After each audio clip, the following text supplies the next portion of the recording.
Paradise, of course, did not disappoint. It definitely takes you on a journey. And I was glad to go on that journey. After the first episode, I was like, okay, I'm locked in. It don't take long. It definitely don't take long. After the first episode, I was like, okay, I'm here. Woke up this morning, feeling that shine. Whole team got the glow. You can see it in the stride. Got me feeling brand new. Feeling brand new. Feeling brand new. Feeling brand new. Got me feeling brand new. Feeling brand new. Feeling brand new. Feeling brand new. Yeah. What up, YouTube? It's your boy JusRzd, and today we are reviewing a brand new show that has taken certain social circles by storm. And it's just been recently renewed for season 2.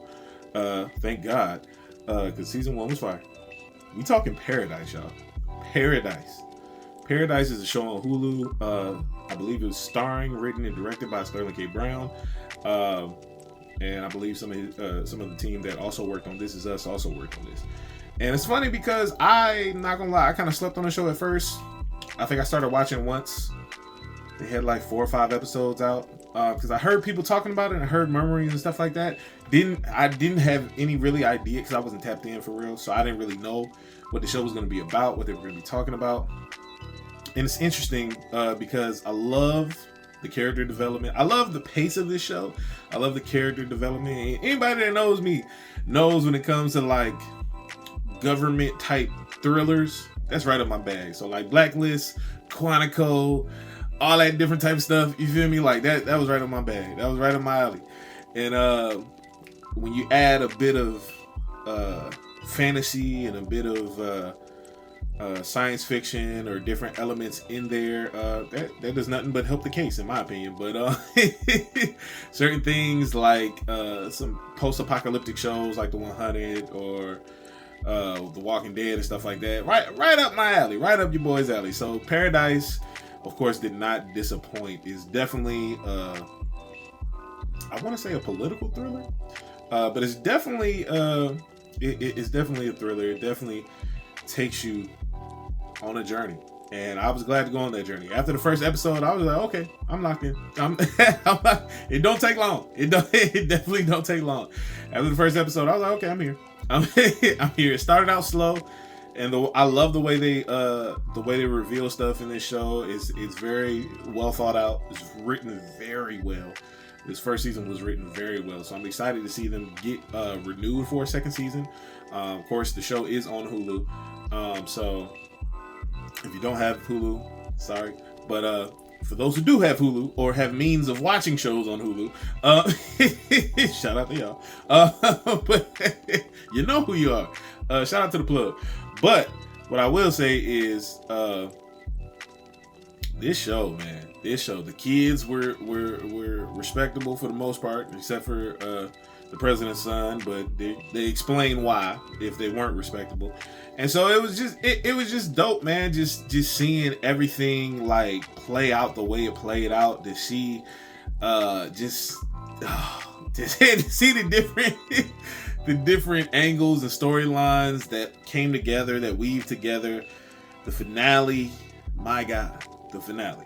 I ain't gonna hold you. The whole time I was watching the finale, I was like, please don't let this black man die. Please don't let this black man die. I just feel like somebody was fitting to come out the woodwork and snipe him, or he was fit to get shot, or something was gonna happen and he wasn't gonna make it.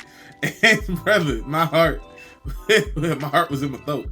I was like, fam, I don't want this brother to die. Please don't let this brother die. So I'm glad at what happened in the finale. Spoiler alert, he didn't die. But so I'm excited to see him back for season 2 as well. But man, to be in a post-apocalyptic world where a tragedy strikes the earth and pretty much sends everybody in every country into chaos, and to see that there's a way out, but only a select amount of people are allowed in this way out, and then to get the history of how they built that way out and the lives that they sacrificed to get that way out built, and all of these different things, the way they played it out, and then to come to find out that they weren't the only survivors later on. Like, the plot was giving very similar to the 100. It was given very similar to the 100, except instead of a nuclear fallout, it was more of a natural disaster. And they thought everybody was gone. They thought everybody was gone because that's what they were being told. And unfortunately, they were being lied to. And they found out throughout the season that people were keeping secrets, and there were multiple people responsible for keeping those secrets, and how everybody just played their different part and position, how guilt was weighing on so many different people, and just how it was affecting everybody in the new society in Paradise. And then to see and finally find out who was the culprit, who because the whole show starts with the murder of the president. And you don't even realize that you're in this world based on how it's set up until the end of the first episode. And you're like, hold on, wait a minute, what's happening? And then throughout the rest of the season, they give you everything you need to know. And I thought that was super dope. Shout out to Sterling K. Brown. Shout out to all the actors involved in this particular show. All of them did a good job. Shout out to the librarian, even though you was foul. But, hey, it is what it is. You find out what happened with him in the finale.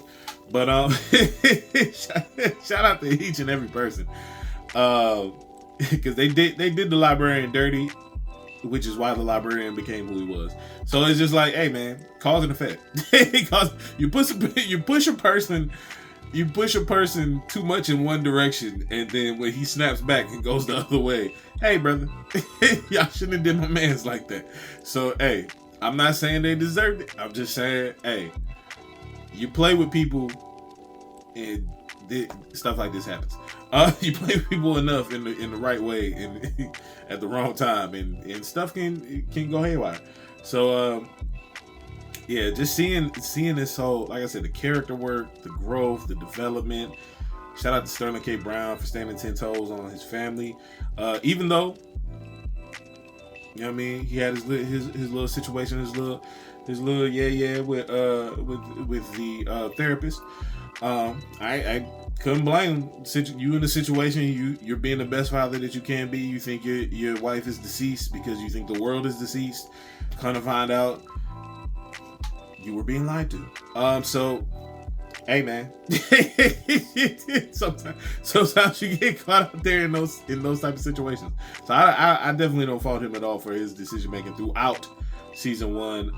My only issue with him is he didn't tell his wife not to go to Atlanta strong enough for me. Like, he just kind of let her do what she was gonna do. I'm not saying that she would have listened had he came stronger, but I just feel like in that moment, buddy tripping. The president is throwing hints, but he not telling you everything. That right there would make me feel uneasy. They prepping for a doomsday event, but you don't know when it's fitting to happen.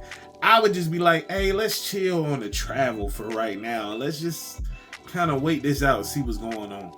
And just, I would have been a little bit more forceful if I was him. But at the same time, the president could have shared more information with him. But at the same time, he the president. I ain't technically got to tell you nothing because I don't want to cause mass hysteria. So I get everything. And granted, when he finally did confess to the people, it caused mass hysteria. And it was probably the reason why she couldn't get to where she needed to be to get the escape that she needed to. But as we get later revealed throughout the season, she wasn't dead. She wasn't unalive throughout this entire process as we had thought. Because we see different survivors and we see that the earth is still habitable, but it doesn't look like it's, at least certain sections of the earth don't look like they're able to be like lived in. Just based on everything that transpired prior to the cataclysmic events, or during the cataclysmic events that struck the earth, and all that gets revealed. It was really good, man. I really thoroughly enjoyed this. I'm hyped for season 2. I might review season 2 on the channel. I didn't want to review season 1 just because I wanted to actually take time and sit back and enjoy it as a fan. So I kind of stayed off of socials as far as like talking about Paradise during each episode. Because like I said, when I started, it was 5 episodes in. already. So I binged the first 5. So it was just like, man, I can't really take this episode by episode and review it. I wasn't tapped in. So I was like, you know what? I'm gonna just watch it. I'm gonna do the review. The finale was crazy. They finally figured out who murdered the president.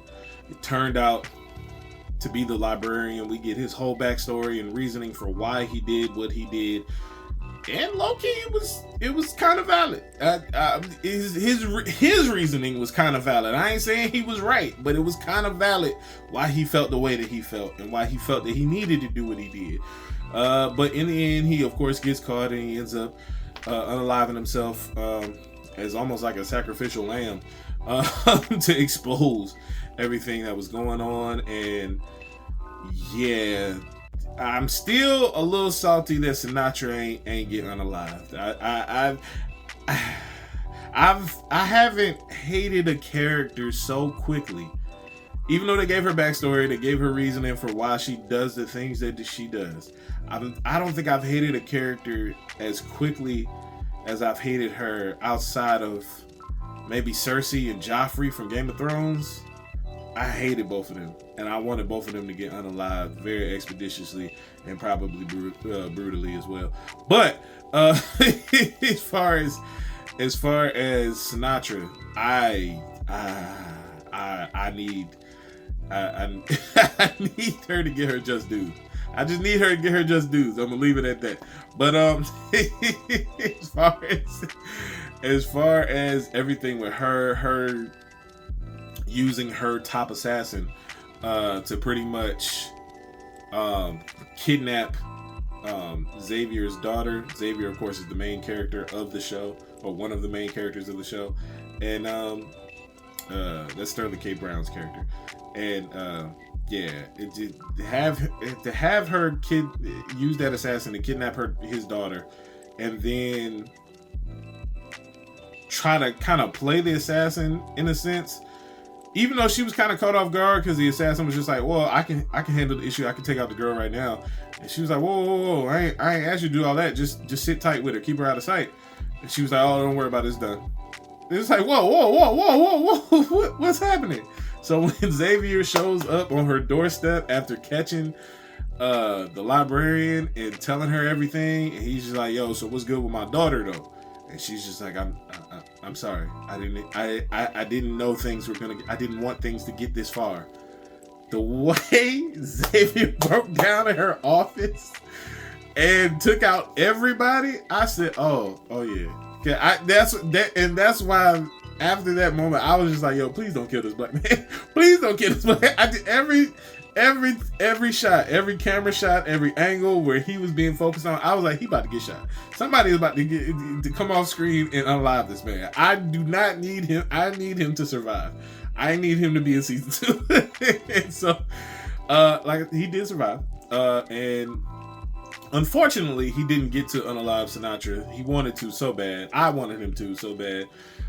He had the gun to her head, and then we see one of the agents who was also working for Sinatra ends up popping her in her, I don't know if it was like her upper chest or her lower throat, but ends up catching her in the neck, and now she's hospitalized. And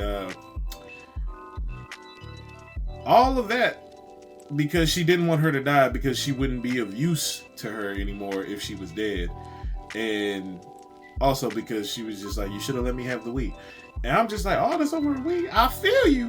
Y'all in a post-apocalyptic world, and he got video games, and you like video games, but you finna do all that for a Wii? We ain't even talking about the Switch. We ain't even talking about the PS5. PS5, I might could give it to you. Depending on the collection of games you got. But the Wii? The Wii? That's what we doing for the Wii? It's so many better systems. But anyway, I mean, that's neither here nor there, I guess.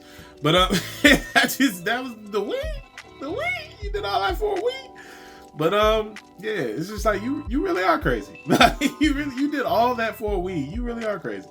But come to find out, Xavier's daughter was alive at home with protection. It looks like some of his law enforcement buddies were there watching the kids as well. And so he makes a vow to his daughter after reading the different notes that the president had left that he found in the library when he found out who the librarian truly was.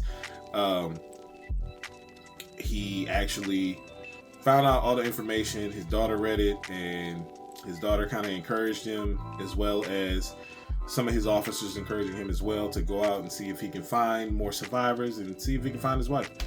And so he does that. He ends up leaving, and the whole time, that whole sequence of him making his escape from paradise, I was just like, please don't let this black man die. Please don't let this black man get unalive. I need him to survive, but he did survive. Shout out to y'all. Shout out to the story. Shout out to the writers. Shout out to Sterling K. Brown for creating this and starring in it. Man, so much beautiful story told, developed, and given in these 8 episodes. I'm excited to see season 2, to see what they discover in this newly post-apocalyptic Earth that they thought was no more. So I'm excited to see what factions. I'm excited to see if a faction is going to attack Paradise or infiltrate Paradise, or how that's going to work with everything. I wonder if Sterling K. Brown, if Xavier's wife is even going to be alive by the time he finds her, if she's going to be married to somebody else or interested with somebody else, or if it's going to be like a Rick and Shane type situation, or if it's going to be like, is he going to hook back up with the therapist because she not alive no more, or because she end up with somebody else? I don't know, but I'm tapped in. I'm excited to see where they're going to go with it.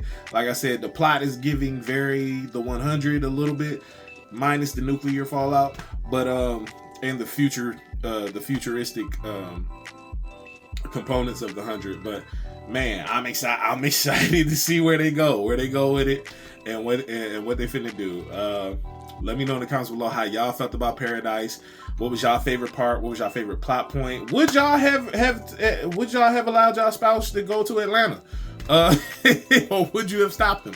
Would you have forcibly told them not to go, or would you have been a little meek and mild like Xavier? Would you would you blame the president for their death? I can see why Xavier was hot with him. But at the same time, brother, you should have stood 10 toes. You should have spoke up a little bit more. And I'm an introvert, so you know, if I'm saying speak up, you kind of got to speak up. But let me know in the comments below how y'all felt about it, how y'all thought the 8 episodes were done. If you enjoyed the storytelling, the writing, what was your favorite part, the pacing, the character development. Let me know. What are some thoughts for y'all on season 2? Where do you think the story's going to go for season 2? Let's theory craft in the comments, fam. And don't forget to like, comment, share, subscribe if you haven't already. Hit that notification bell so that way you can be notified anytime we drop a new video on the channel, which is every day. And today being Thursday, I actually got a surprise for y'all. I started a podcast with some of the homies, some of the independent artists that I know, where we're talking all geekdom. All geekdom. It's called Those Indie Geeks, and I'll have the link in the description to the channel, and to I actually put the first episode right here at the end of the video.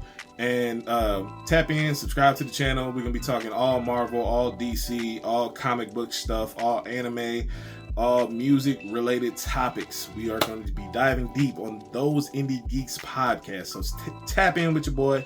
Go ahead, hit that channel. Go ahead, subscribe to my channel, and subscribe to the Those Indie Geeks as well. And hit those notification bells so you can be notified. More content. We putting out more content this year. It's 2025. Let's get to it. Let's tap in. Stay tuned in. Stay locked in. You feel me? And never forget, it's FreeSoul to the show free. Let's get it.